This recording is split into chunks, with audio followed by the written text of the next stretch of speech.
Welcome back sa Martes Life ng inyong Martes na kapitbahay sa araw na ito. At ngayong araw nga, duty time na naman tayo. Papunta tayo ngayon. Tingnan nyo kung gaano ka-traffic ang Santiago ngayon. Hindi ko nga ba alam.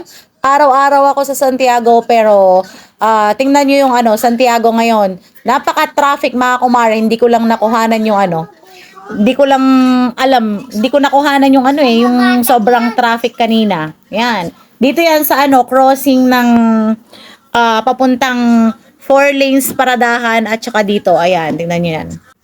At eto nga mga kumare, nandito tayo ngayon sa Pure Gold Santiago.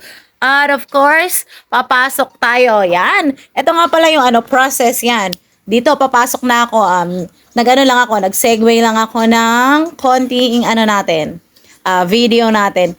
And of course, nandito tayo ngayon, nagdi-display tayo ngayon kaso lang segue lang tayo ng video kasi bawal. Cherries. And flexing of course, Marco. Ayan, sabi niya, shout out mo naman ako ate. Sabi ko, halika, video tayo saglit. Yan. And of course, si Vince na kasama natin, kaibigan natin yan, matagal na. And flexing ate Roxanne, yung may-ari ng karinderya sa tabi ng Pure Gold mismo.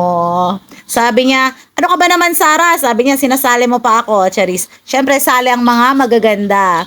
At eto nga, natapos na tayo sa duty. Mag-out na tayo. Kasama ko yung kasama kong nag-ayos ng stocks ko. And of course, Carol at saka si Belo, yung magagandang merchandiser na kasama ko sa Pure Gold.